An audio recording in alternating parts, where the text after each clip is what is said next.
ಕರ್ನಾಟಕ ಕಾರ್ಯನಿರತ ಪತ್ರಕರ್ತರ ಸಂಘವು 2026-27ನೇ ಸಾಲಿನ ಸದಸ್ಯತ್ವ ಹಾಗೂ ಸದಸ್ಯತ್ವ ನವೀಕರಣಕ್ಕೆ ಅರ್ಜಿ ಆಹ್ವಾನಿಸಿದ್ದು, ಆಸಕ್ತ ಪತ್ರಕರ್ತರು ಶಿವಮೊಗ್ಗ ನಗರದ ಆರ್ಟಿಒ ಕಚೇರಿ ರಸ್ತೆಯಲ್ಲಿರುವ ಪತ್ರಿಕಾ ಭವನದ ಮೊದಲ ಮಹಡಿಯಲ್ಲಿರುವ ಸಂಘದ ಕಚೇರಿಯಲ್ಲಿ ನೂತನ ಸದಸ್ಯತ್ವ ಹಾಗೂ ನವೀಕರಣ ಅರ್ಜಿಗಳನ್ನು ಪಡೆದು ಭರ್ತಿ ಮಾಡಿ ಮಾರ್ಚ್ 10ರೊಳಗೆ ನಿಗದಿತ ಶುಲ್ಕದೊಂದಿಗೆ ಸಲ್ಲಿಸಬೇಕೆಂದು ಸಂಘದ ಜಿಲ್ಲಾ ಶಾಖೆಯ ಅಧ್ಯಕ್ಷ ಎಚ್.ಯು. ವೈದ್ಯನಾಥ್ ತಿಳಿಸಿದರು. ಶಿವಮೊಗ್ಗದಲ್ಲಿ ಪತ್ರಿಕಾಗೋಷ್ಠಿ ನಡೆಸಿ ಮಾತನಾಡಿದ ಎಚ್.ಯು. ವೈದ್ಯನಾಥ್, ಕರ್ನಾಟಕ ಕಾರ್ಯನಿರತ ಪತ್ರಕರ್ತರ ಸಂಘ ರಾಜ್ಯದ ಪತ್ರಕರ್ತರ ಪ್ರಾತಿನಿಧಿಕವಾಗಿರುವ ಏಕೈಕ ಸಂಘಟನೆ. ಕಾರ್ಮಿಕ ಕಾಯ್ದೆಯಡಿ ನೋಂದಣಿ ಆಗಿರುವ ಸಂಘವು ಕರ್ನಾಟಕ ಕಾರ್ಯನಿರತ ಪತ್ರಕರ್ತರನ್ನು ಒಗ್ಗೂಡಿಸಿ ಅವರ ಹಕ್ಕುಗಳು, ವೃತ್ತಿ ಭದ್ರತೆ ಮತ್ತು ಮಾಧ್ಯಮ ಸ್ವಾತಂತ್ರ್ಯಕ್ಕಾಗಿ ನಿರಂತರವಾಗಿ ಸಂಘವು ಕೆಲಸ ಮಾಡುತ್ತಿದೆ ಎಂದರು. ಇದೇ ತಿಂಗಳು ಮಾರ್ಚ್ 28-29ರಂದು ಬೀದರ್ನಲ್ಲಿ ಪತ್ರಕರ್ತರ ಸಂಘದ ರಾಜ್ಯ ಸಮ್ಮೇಳನ ನಡೆಯಲಿದ್ದು, ಮುಖ್ಯಮಂತ್ರಿ ಸಿದ್ದರಾಮಯ್ಯ ಸಮ್ಮೇಳನ ಉದ್ಘಾಟಿಸಲಿದ್ದಾರೆ. ಇನ್ನು ಉಪಮುಖ್ಯಮಂತ್ರಿ, ಸಚಿವರು, ವಿಪಕ್ಷ ನಾಯಕರು ಜೊತೆಗೆ ಮಾಧ್ಯಮ ಲೋಕದ ಗಣ್ಯರು ಪಾಲ್ಗೊಳ್ಳಲಿದ್ದಾರೆ. 2 ದಿನಗಳ ಸಮ್ಮೇಳನದಲ್ಲಿ ವೃತ್ತಿಗೆ ಸಂಬಂಧಿಸಿದ ಗೋಷ್ಠಿಗಳು, ಮಾಧ್ಯಮ ಮಂಥನ ಚಿಂತನ ನಡೆಯಲಿದೆ. ಅಲ್ಲದೆ ಪತ್ರಿಕೋದ್ಯಮ ಕ್ಷೇತ್ರದಲ್ಲಿ ಕಾರ್ಯನಿರ್ವಹಿಸುತ್ತಿರುವ ಪ್ರತಿಭಾವಂತರನ್ನ ಗುರುತಿಸಿ ಸನ್ಮಾನಿಸುವ ಕಾರ್ಯ ನಡೆಯಲಿದೆ. ಮಾಧ್ಯಮ ಲೋಕದಲ್ಲಿ ಅಕ್ಷರ ತೇರನ್ನು ಎಳೆಯುತ್ತಿರುವ ಎಲ್ಲರೂ ಒಂದೆಡೆ ಸೇರಿ ನೋವು, ನಲಿವು ಹಂಚಿಕೊಳ್ಳಲು ಈ ಸಮ್ಮೇಳನ ವೇದಿಕೆಯಾಗಲಿದೆ ಎಂದು ಜಿಲ್ಲಾಧ್ಯಕ್ಷ ಎಚ್.ಯು. ವೈದ್ಯನಾಥ್ ತಿಳಿಸಿದರು.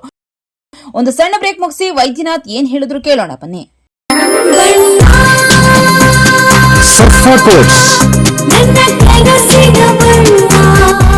ಸರ್ಫಾ ಕೋಟ್ಸ್ ರವರ ಸುದೀರ್ಘ ಬಾಳಿಕೆಯ ಸುಂದರವೂ ಆದ ಜಲಾಧಾರಿತ ಪರಿಸರ ಸ್ನೇಹಿ ಪೇಂಟ್ಗಳನ್ನೇ ಬಳಸಿ. ಸರ್ಫಾ luxury emulsion paint, odourless, low VOC, good for health, good for earth. ಸರ್ಫಾ ಕೋಟ್ಸ್. ರೇಡಿಯೋ ಅಯೋಡಿನ್ ಥೆರಪಿ ನಿಖರವಾಗಿ ಪರಿಗಣನೆ, ನೇರ ಚಿಕಿತ್ಸೆ, ಹೈಪರ್ ಥೈರಾಯ್ಡಿಸಂ ಮತ್ತು ಥೈರಾಯ್ಡ್ ಕ್ಯಾನ್ಸರ್ಗೆ ಸೂಕ್ತ ಚಿಕಿತ್ಸೆ ಹಾಗೂ ಆರೈಕೆ ನಮ್ಮ ನಂಜಪ್ಪ ಲೈಫ್ ಕೇರ್ ನಲ್ಲಿ ಲಭ್ಯ. ಸಂಪರ್ಕಿಸಿ ನಂಜಪ್ಪ ಲೈಫ್ ಕೇರ್, ಗಾಡಿಕೊಪ್ಪ, ಸಾಗರ ರಸ್ತೆ, ಶಿವಮೊಗ್ಗ. ಮೊಬೈಲ್ ಸಂಖ್ಯೆ 9686629090. Looking for a little joy in every bite? Dairy Fresh Ice Creams brings you 50+ natural flavors with no added colors and the real taste of fresh fruits. Made with goodness from the Malenadu region. Dairy Fresh Ice Creams, a little joy for all.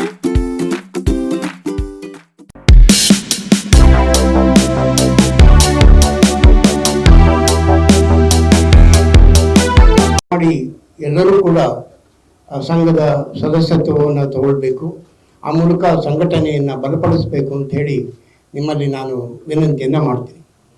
ನಮ್ಮ ಇತ್ತೀಚೆಗೆ ಕೇಂದ್ರ ಸಚಿವರು ಶಿವಮೊಗ್ಗಕ್ಕೆ ಬಂದಂಥ ಸಂದರ್ಭದಲ್ಲಿ accreditation ಇರುವಂಥ ಪತ್ರಕರ್ತರಿಗೆ railway ರಿಯಾಯಿತಿಯನ್ನು ನೀಡಬೇಕು ಅಂತೇಳಿ ನಾವು ಒಂದು ಮನವಿಯನ್ನು ಮಾಡ್ಕೊಂಡಿದ್ವಿ. ಅದಕ್ಕೆ ಅವರು ಸಂಬಂಧಪಟ್ಟಂಥ ಸಚಿವರ ಜೊತೆಗೆ ನಾನು ಮಾತಾಡ್ತೀನಿ ಅಂತೇಳಿ ಭರವಸೆಯನ್ನು ಕೊಟ್ಟಿದ್ದಾರೆ. ಇದರೆಲ್ಲದರ ಜೊತೆಗೆ ಬಹಳ ಮುಖ್ಯವಾಗಿ ನಮ್ಮ ರಾಜ್ಯಾಧ್ಯಕ್ಷರು ಸರ್ಕಾರ ನೀಡುವಂಥ ಹೌಸಿಂಗ್ ಬೋರ್ಡ್ ಇರ್ಬೋದು, ನಗರಾಭಿವೃದ್ಧಿ ಪ್ರಾಧಿಕಾರಗಳಿರ್ಬೋದು, ರಾಜ್ಯ ಮಟ್ಟದಲ್ಲಿ ಅಲ್ಲಿ ನಿವೇಶನಗಳನ್ನು ಹಂಚಿಕೆ ಮಾಡುವಂಥ ಸಂದರ್ಭದಲ್ಲಿ ಪತ್ರಕರ್ತರಿಗೆ 5% ಮೀಸಲಾತಿಯನ್ನು ಇಡಬೇಕು, ಆ ಮೂಲಕ ಪತ್ರಕರ್ತರಿಗೆ ಅನುಕೂಲ ಮಾಡಿಕೊಳ್ಬೇಕು ಅನ್ನುವಂಥ ಮನವಿಯನ್ನು ಕೂಡ ಮಾಡಿಕೊಂಡಿದ್ದಾರೆ.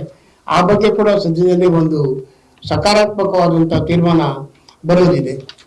ಇನ್ನು ನಮ್ಮ ಜಿಲ್ಲಾ ಸಂಘ ಕೂಡ ಪತ್ರಕರ್ತರ ಹಿತದೃಷ್ಟಿಯಿಂದ ಸಾಕಷ್ಟು ಕೆಲಸವನ್ನು ಮಾಡ್ಕೊಂಡು ಬಂದಿದೆ. ಈ ಹಿಂದಿನ ಅಧ್ಯಕ್ಷರ ಅವಧಿಯಲ್ಲೂ ಕೂಡ ವಿಶೇಷವಾಗಿ ಆರೋಗ್ಯಕ್ಕೆ ಒತ್ತು ಕೊಟ್ಟು ಕೆಲಸವನ್ನು ನಾವು ಮಾಡಿದ್ದೀವಿ. ಶಿಕಾರಿಪುರದ ಪತ್ರಕರ್ತರಿಗೆ ಆರೋಗ್ಯದ ದೃಷ್ಟಿಯಿಂದ ಹಿನ್ನಡೆ ಆದಾಗ ಆರ್ಥಿಕ ನೆರವನ್ನು ನೀಡುವುದರ ಜೊತೆಗೆ ನಮ್ಮ ಜಿಲ್ಲಾ ಸಂಘ ತನ್ನ ಪ್ರಭಾವವನ್ನು ಬಳಸಿ ಗರಿಷ್ಠ ಮಟ್ಟದಲ್ಲಿ ಅವರಿಗೆ ರಿಯಾಯಿತಿ ನೀಡುವಂತೆ ನಾವು ಅನುಕೂಲವನ್ನು ಮಾಡಿಕೊಟ್ಟಿದ್ದೀವಿ. ಹಾಗೆ ಸ್ವರ್ಭಾವ ಪತ್ರಕರ್ತರೊಬ್ಬರು ತೀವ್ರವಾದಂಥ ಹೃದಯಾಘಾತಕ್ಕೆ ಒಳಗಾದಾಗಲೂ ಕೂಡ ಅವರನ್ನು ಉಳಿಸ್ಕೊಳ್ಳುವಂಥ ಎಲ್ಲ ಕೆಲಸವನ್ನು ನಾವು ಪತ್ರಕರ್ತರ ಸಂಘ ಮಾಡಿದೆ. ಹಾಗೆ ಕೋವಿಡ್ ಸಂದರ್ಭದಲ್ಲಿ ಕೂಡ ಸಾಕಷ್ಟು ಕೆಲಸವನ್ನು ಪತ್ರಕರ್ತರ ಹಿತದೃಷ್ಟಿಯಿಂದ ಮಾಡಿದೆ ಅಂತದ್ದು. ಸೊ ಇದಿಷ್ಟು ರಾಜ್ಯ ಮತ್ತು ಜಿಲ್ಲಾ ಸಂಘ ಈವರೆಗೆ ಮಾಡ್ಕೊಂಡು ಬಂದಿರುವಂಥದ್ದು. ಇನ್ನು ಮುಂದೆ ಕೂಡ ನಮ್ಮ ಸಂಘಟನೆ ಪತ್ರಕರ್ತರ ಹಿತದೃಷ್ಟಿಯಿಂದ ಸಾಕಷ್ಟು ಯೋಚನೆಗಳನ್ನು ನಾವು ಹಮ್ಮಿಕೊಂಡಿದ್ದೀವಿ.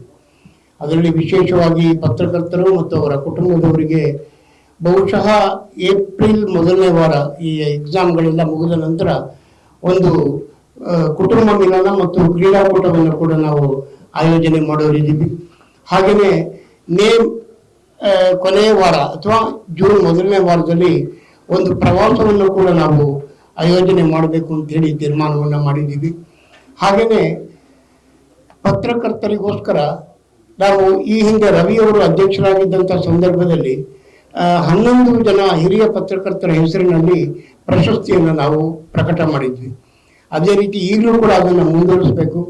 ಶಿವಮೊಗ್ಗದ ಇಂದಿನ ತಲೆಮಾರಿಗೆ ಆ ಹಿಂದಿನ ತಲೆಮಾರಿನ ಪತ್ರಕರ್ತರ ಪರಿಚಯ ಆಗಬೇಕು, ಅವರ ಹೆಸರು ಸದಾ ಉಳಿಬೇಕು ಅನ್ನುವಂಥ ದೃಷ್ಟಿಯಿಂದ ಸುಮಾರು 11 ಜನ ಪತ್ರಕರ್ತರ ಹೆಸರಿನಲ್ಲಿ ಪ್ರಶಸ್ತಿಗಳನ್ನು ನಾವು ಈ ಸದ್ಯದಲ್ಲಿ ಅದನ್ನು ಘೋಷಣೆ ಮಾಡೋರಿದ್ದೀವಿ.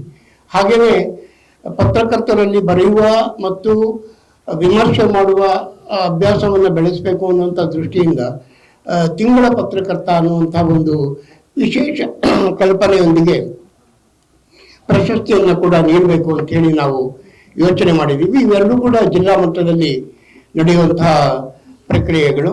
ಸೊ ಹಾಗಾಗಿ ಈ ಎಲ್ಲ ದೃಷ್ಟಿಯಿಂದ ನಮ್ಮ ಸಂಘಟನೆಯನ್ನು ಬಲಪಡಿಸಬೇಕು ಅನ್ನೋ ದೃಷ್ಟಿಯಿಂದ ನೀವೆಲ್ಲರೂ ಕೂಡ ಈ ಸಂಘಕ್ಕೆ ಮೆಂಬರ್ ಆಗಬೇಕು ಅಂತ ಹೇಳಿ ನಾನು ವಿನಂತಿಯನ್ನು ಮಾಡ್ಕೊಳ್ತೀನಿ. ಇನ್ನು ಇದೇ ತಿಂಗಳು 28 ಮತ್ತು 29ನೇ ತಾರೀಕು ಬೀದರ್ನಲ್ಲಿ ರಾಜ್ಯ ಸಮ್ಮೇಳನ ನಡೀತಾ ಇದೆ. ಆ ರಾಜ್ಯ ಸಮ್ಮೇಳನವನ್ನು ಮುಖ್ಯಮಂತ್ರಿಗಳಾದಂಥ ಸಿದ್ದರಾಮಯ್ಯನವರು ಉದ್ಘಾಟನೆ ಮಾಡೋರಿದ್ದಾರೆ. ಅಲ್ಲಿ ನಮಗೆ ಸಾಕಷ್ಟು ಭರವಸೆ ಸಿಗ್ಬೋದು ಅನ್ನುವಂಥ ಒಂದು ನಿರೀಕ್ಷೆ ಇದೆ. ಸೊ ಹಾಗಾಗಿ ಆ ಸಮ್ಮೇಳನದ ಸಂದರ್ಭದಲ್ಲೇ ರಾಜ್ಯ ಸಂಘದ ಸರ್ವ ಸದಸ್ಯರ ಸಭೆ ಕೂಡ ನಡೆಯೋದಿದೆ.